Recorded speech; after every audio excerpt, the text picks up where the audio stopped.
Bible एक वर्ष में।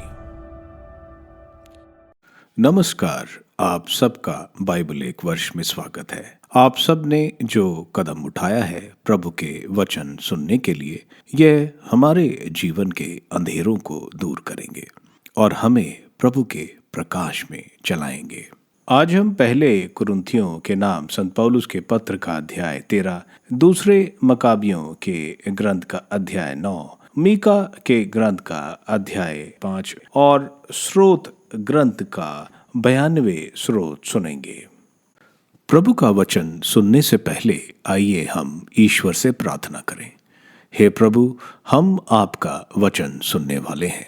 हमारे मन की आंखें खोलें और हमें आध्यात्मिक प्रज्ञा दें ताकि हम आपको जान सकें और आपके वचन के अनुसार अपना जीवन जिएं।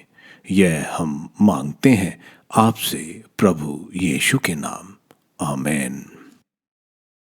कुरिन्थियों के नाम संत पौलुस का पहला पत्र अध्याय 13, भातृ प्रेम का गुणगान।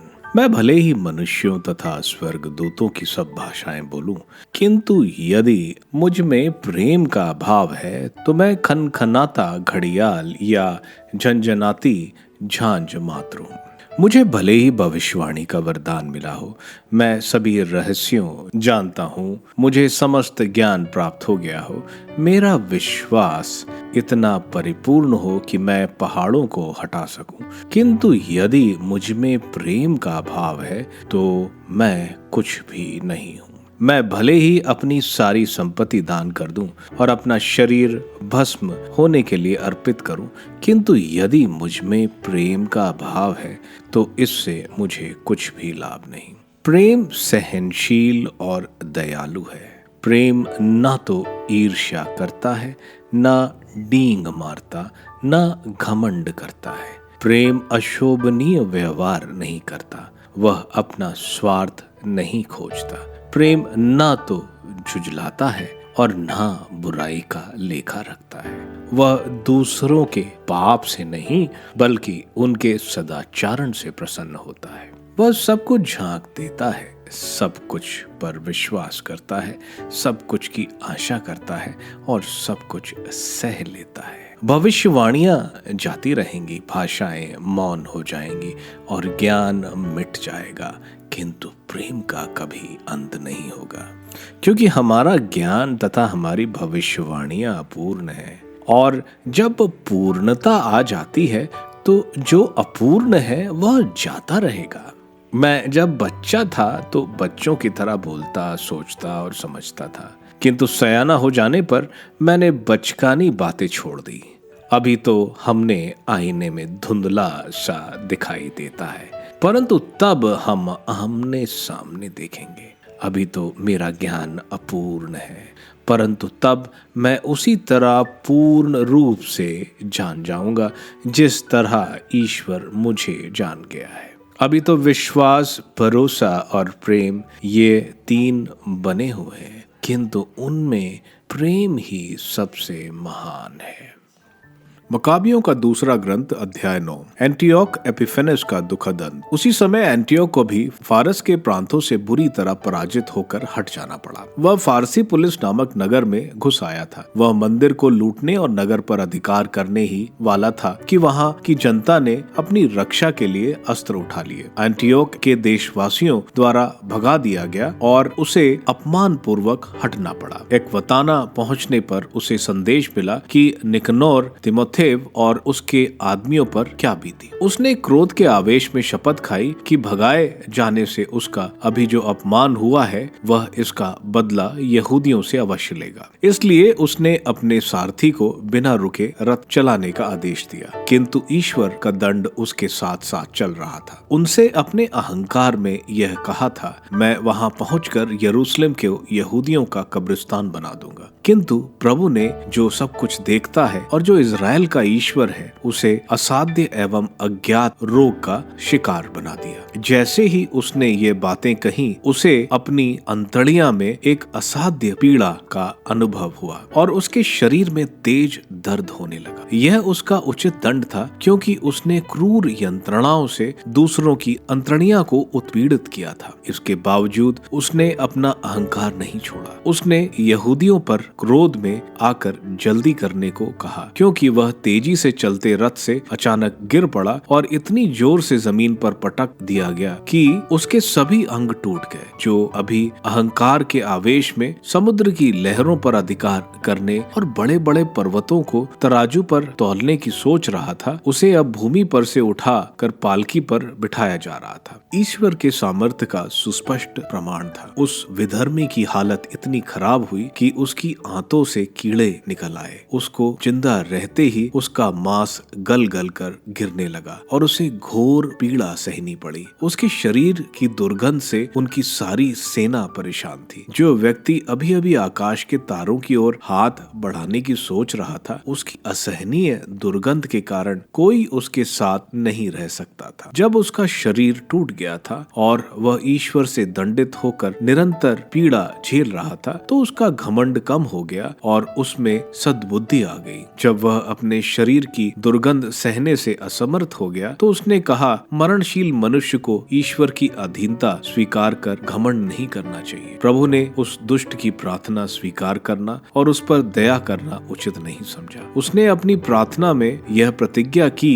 कि वह उस नगर को स्वतंत्रता प्रदान करेगा जिसकी ओर वह शीघ्रता से यात्रा कर रहा था, जिससे वह उसे धूल में मिलाए और कब्रिस्तान बनाए। जिन यहूदियों को उसने दफनाने लायक भी नहीं समझा था और जिन्हें वह उनके बाल बच्चों के साथ पक्षियों और जंगली जानवरों का आहार बनाना चाहता था, उन्हें उसने एथेंस की नागरिकता प्रदान करने की प्रतिज्ञा की। जिस पवित्र मंदिर को उसने पहले लूटा था, उसे उसने सर्वोच्च उपहारों से सजाने, उसके बहुसंख्यक पवित्र पात लौटाने और फिर से बलिदानों का खर्चा चुकाने का वचन दिया। इसके सिवा उसने स्वयं यहूदी बनने का और हर जगह जाकर ईश्वर का सामर्थ्य घोषित करने की प्रतिज्ञा की। जब दर्द किसी तरह कम नहीं हुआ, क्योंकि ईश्वर उसे उचित दंड दे रहा था, उसकी अपनी हालत से निराश होकर यहूदियों के नाम बड़े नम्र शब्द से यह पत्र लिखा। राजा और सेनापति अंतियोक की ओर से आदरणीय यहूदी नागरिकों का अनेकानेक नमस्कार। आप स्वास्थ्य और सकुशल रहें। यदि आप और आपके बच्चे कुशल क्षेम से हैं और आपके सभी कार्य आपकी इच्छा के अनुकूल सफल हैं, तो मैं इसके लिए ईश्वर को हार्दिक धन्यवाद देता हूँ, क्योंकि मुझे ईश्वर का भरोसा है। मैं पलंग पर बीमार पड़ा हुआ हूँ और आप लोगों द्वारा दिए हुए सम्मान और सद्भाव का स्मरण प्रेम से करता हूँ। जब मैं फारस से लौटते समय एक कष्टदायक बीमारी का शिकार बना, तो मुझे सारे देश की सुरक्षा का प्रबंध करना पड़ा। मैं अपनी हालत से निराश नहीं हूँ, बल्कि मुझे पक्का विश्वास है कि मैं इस बीमारी से अच्छा हो जाऊंगा। किंतु मेरे पिता का उदाहरण मेरे सामने है। जब वह उत्तरी प्रांतों में अपनी सेना को लेकर युद्ध करने जाते थे, तो वह सदा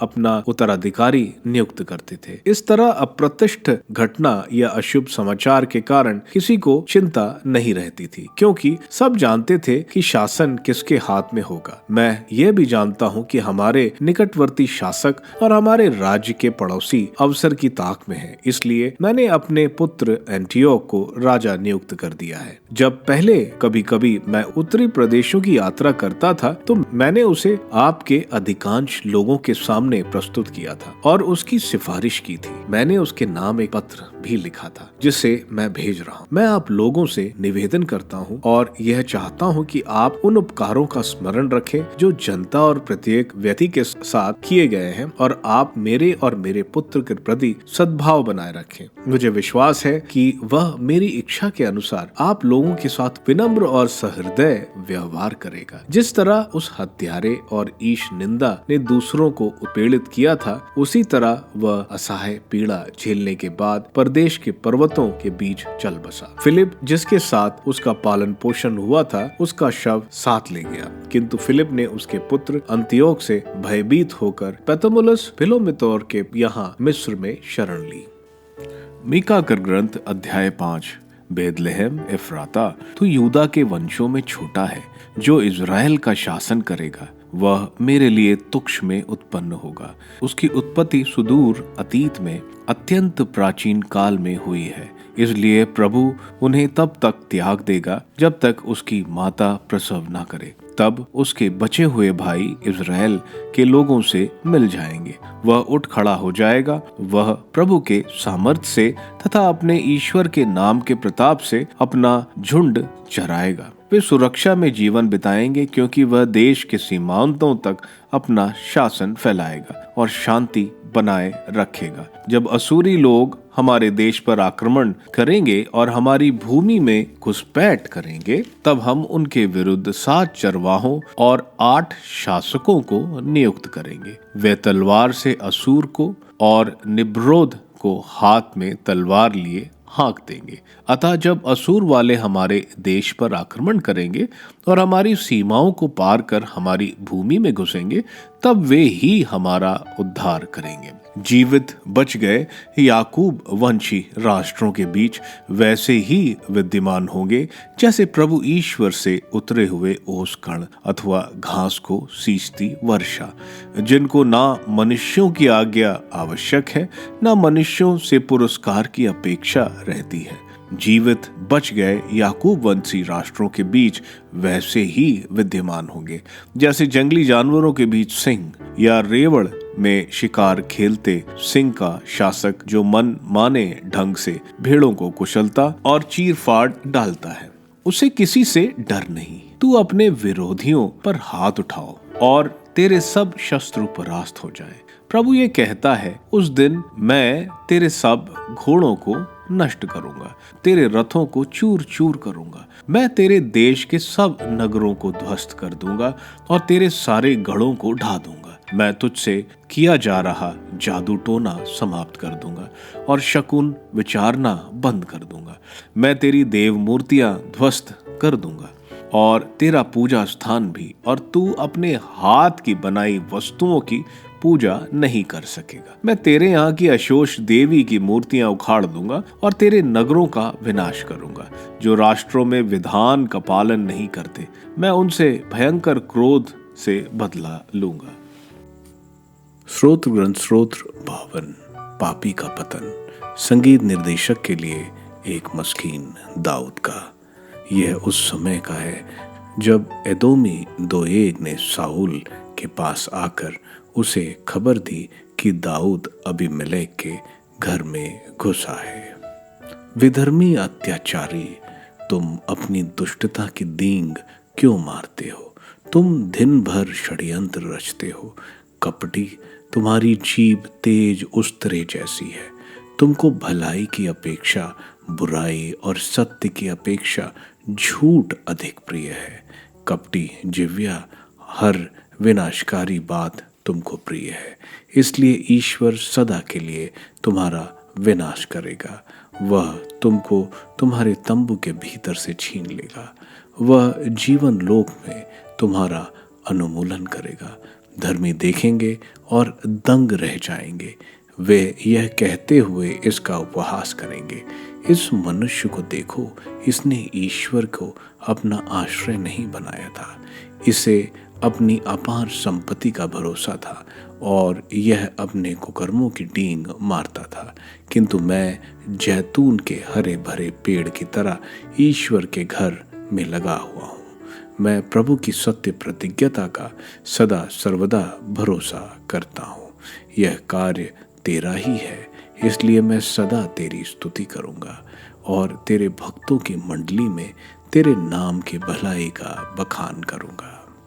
पहले कुरिन्थियों के नाम संत पौलुस के पत्र के अध्याय 13 में संत पौलुस भातृ प्रेम के बारे में बता रहे हैं। अगर प्रज्ञा हो, अगर आत्मिक भाषा में बोलते हैं, लेकिन अगर प्यार नहीं तो सब बेकार है। प्यार यानी अगर दान या परोपकार का मनोभाव नहीं है तो कुछ नहीं है। निस्वार्थ प्यार जो किसी से कुछ उम्मीद नहीं करता, वही प्यार प्रभु यीशु ने हमसे किया था। उन्होंने अपने आप को बलि चढ़ाया जब हम पाप में गिरे हुए थे। यही बात संत पौलुस बता रहे हैं। भातृ प्रेम सबसे श्रेष्ठ है। क्योंकि विश्वास और भरोसा तो समाप्त हो जाएगा, लेकिन प्रेम बना रहेगा। यही प्रभु यीशु की भी आज्ञा थी कि भातृ प्रेम में रहो। मकाबियों के ग्रंथ के अध्याय 9 में हम एंटिकस की मृत्यु की घटना बताई जा रही है। किस तरह वो ईश्वर की बराबरी करना चाहता था और उसे घोर कष्ट सहना पड़ा, एक दर्दनाक और शर्मनाक मृत्यु सहनी पड़ी। मीका नबी के ग्रंथ के अध्याय 5 महत्वपूर्ण है, क्योंकि मीका नबी यहाँ प्रभु यीशु के जन्म की भविष्यवाणी कर रहे हैं। वह कह रहे हैं कि प्रभु का जन्म बैतलहम में होगा। वे वही ईश्वर के लोगों के चरवाहे होंगे। जब तक मसीहा का जन्म नहीं होगा, तब तक इज़राइल यातनाओं का सामना करेगा। मसीहा उनको असीरिया यानी पाप के साम्राज्य से छुड़ाएंगे। इज़राइल उस दौरान ताकतवर होगा। ईश्वर युद्ध और मूर्ति पूजा दूर करेंगे। जो भी इसको नहीं मानेगा उसको दंड भुगतना पड़ेगा। स्रोत ग्रंथ के 92 स्रोत एक विलाप का स्रोत है। जो भी ईश्वर की दया पर भरोसा रखेगा वह सुरक्षित रहेगा और वो ईश्वर को सदैव धन्यवाद बोलेगा।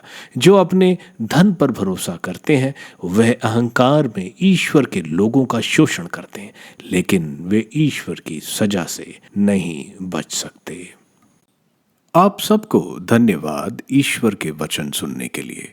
मैं आपसे विनती करता हूं कि आप बाइबल एक वर्ष में को दूसरों के साथ शेयर करें, क्योंकि प्रभु का वचन स्वयं प्रभु यीशु है। प्रभु को दूसरों को देने वालों को प्रभु की आशीष जरूर मिलेगी। मैं आप सबका बड़ी बेसब्री से कल इंतजार करूंगा। धन्यवाद।